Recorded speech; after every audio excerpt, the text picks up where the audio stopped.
the Eragon movie is really not very good. A few of you guys requested I make a video on it, but it had been so long that I had to rewatch it to refresh my memory. And to be honest, I was pretty shocked at how much worse it was than I remember.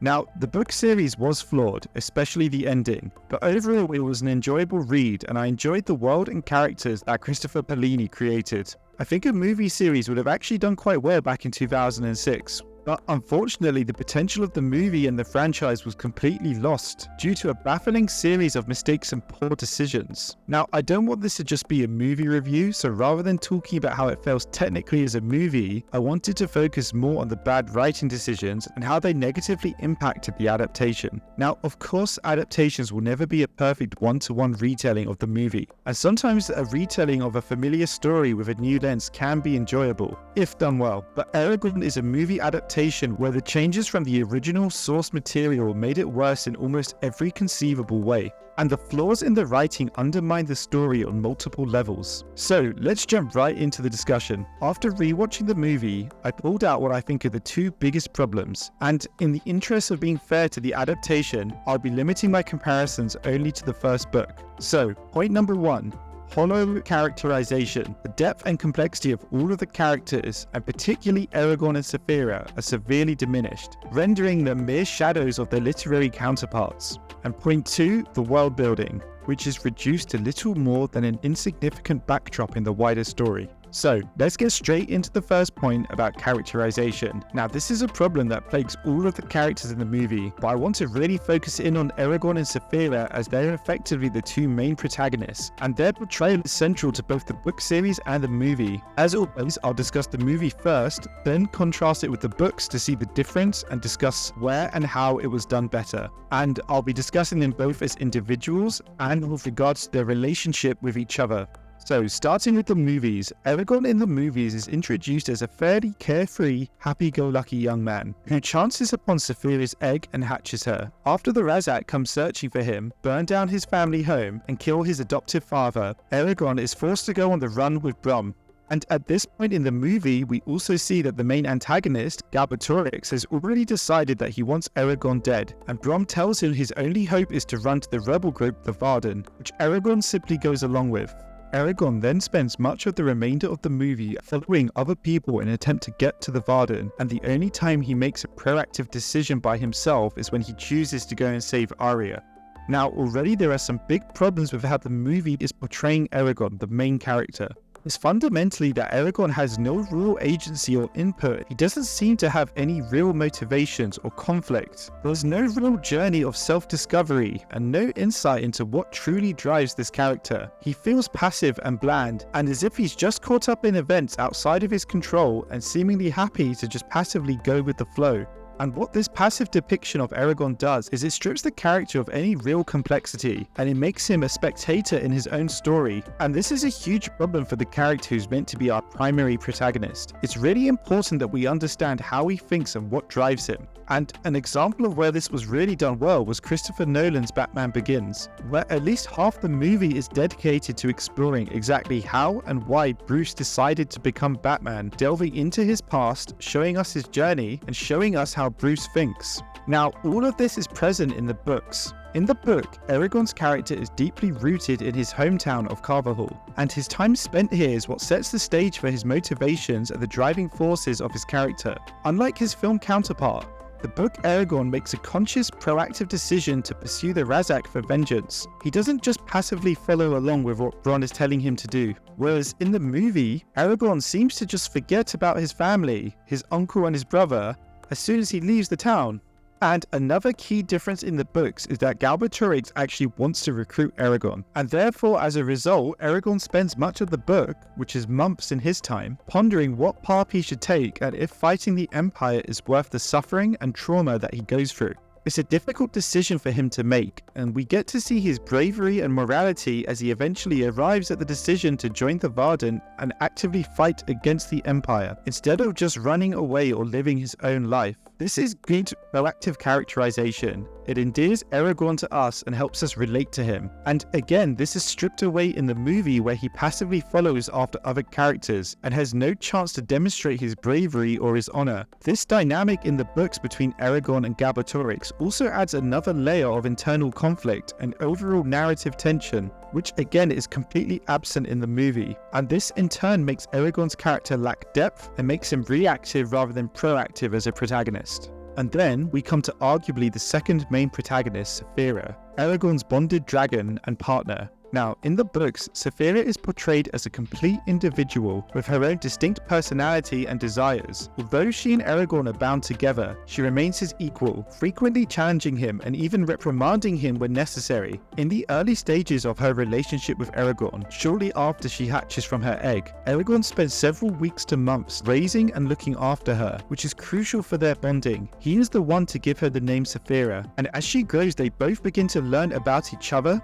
learning to respect each other and learning how to work together. The relationship built on mutual care and affection, a deep bond that runs between the two of them. In the movie, and similarly to Eragon, much of Saphira's individuality and nuance is stripped away. The time Eragon spent with her as a young dragon is completely cut, which is the formative period in which their relationship first begins to develop. And there are a few subtle differences in the way their relationship is framed with each other. For example, Saphira is the one to name herself immediately after hatching, and rather than having her own personality and desires, her motivations seem to be diluted to only two aspects, which is protecting Eragon and repeatedly voicing the phrase, "The day of the riders has come again." The time of the dragon riders has come again.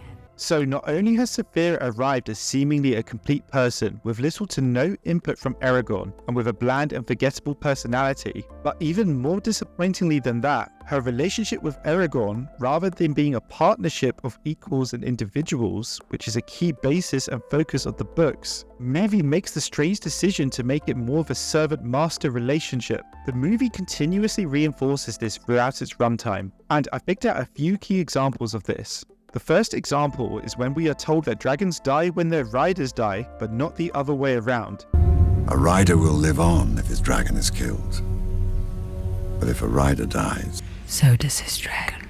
This introduces an imbalance in their relationship right from the start, where the riders are placed on a pedestal above their dragons. An idea that is further reinforced when Saphira says, "Better we than our riders," in the context of it being better for a dragon to die rather than their rider. Again, this is in stark contrast to the books, where the relationship between Eragon and Saphira is much more mutual, and neither can imagine living without the other. Neither of them are placed above the other. They both care deeply about each other. The second example is when Eragon and Saphira disagree about saving Arya. Eragon essentially overrides Saphira's opinion, angrily ordering her to go, telling her, "I'm the rider and I say we go," which again places the rider on a pedestal and gives them authority over their dragon. And the final example is when Eragon reaches the Varda near the end of the movie, and Ajahad, the leader of the Varda, refers to Saphira as a beast, a comment that goes completely unchallenged by both Eragon and Saphira, diminishing her status and agency even further. These changes not only weaken Saphira's role, but also distort the essence of her character as depicted in the books. She's more akin to a servant or a horse that Eragon can order around, rather than a deeply individual and complex character in her own right. In the books, Saphira is a source of comfort and understanding for Eragon. I want to highlight a couple of quotes which really speak to this.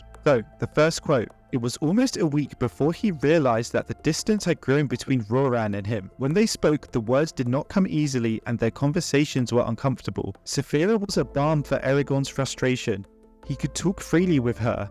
His emotions were completely open to her mind, and she understood him better than anyone else." Second quote: "Saphira was as real and complex as any person. Her personality was eclectic and at times completely alien, yet they understood each other on a profound level. Her actions and thoughts constantly revealed new aspects of her character. Once she caught an eagle and, instead of eating it, released it, saying, 'No hunter of the sky should end his days as prey. Better to die on the wing then pinned to the ground. It's almost impossible to reconcile this version of Saphira with the diminished version that we see in the movie. It's hard to imagine her saying something so thoughtful when in the movie she's just a surface level character that is just there to follow Eragon and do what he wants. We can pick out another book quote which demonstrates her ability to confront Eragon directly and challenge him rather than passively following along with him. Saphira looked Eragon over carefully and gave a low hiss. Her eyes were flinty. Eragon threw a concerned look at Brock.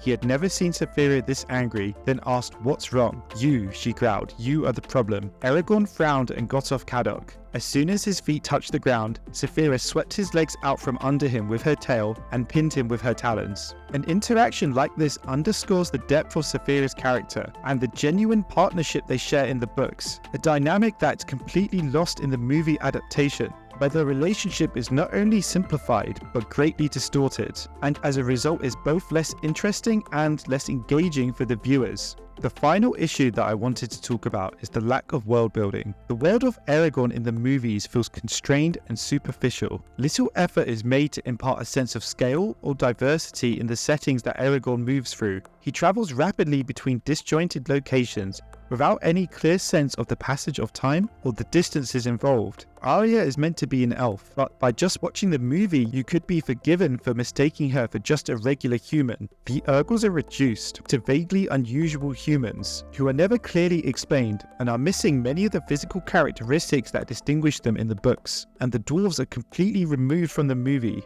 One of the interesting things about the books is the world that Christopher Paolini creates. It's not hugely original, it's a world populated by classic fantasy races such as elves and dwarves, but the key thing is that each race feels distinct and unique, and one of the themes of the book is races understanding each other and working together, which mirrors the journey that Eragon himself goes through with Saphira. One key part of a later book in the series is Eragon overcoming his hatred and racial bias against Urgals, who, in the books, aren't just orc-like humans, but a race of large, physically powerful horned warriors. By losing all of this in the movie, what we're left with is a shallow, hollowed out version of the world created in the books, which again is less interesting and less engaging to us as the viewers.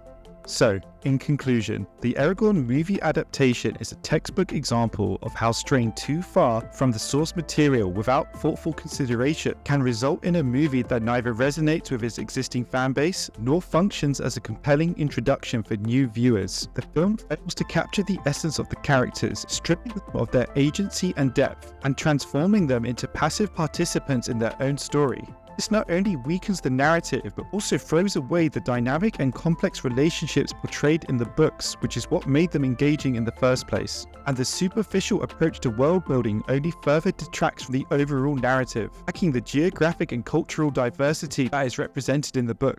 I can only hope that if there's ever another adaptation of the Eragon series, that is handled with much more care and attention to the source material. So that's the video, guys. As always, thank you very much for listening if you've listened this far, and I'd be very interested to hear what you guys think, whether you agree with me, whether you disagree with me. If you'd like to share your opinion and thoughts, please leave a comment and I'll do my best to get back to you. Thank you.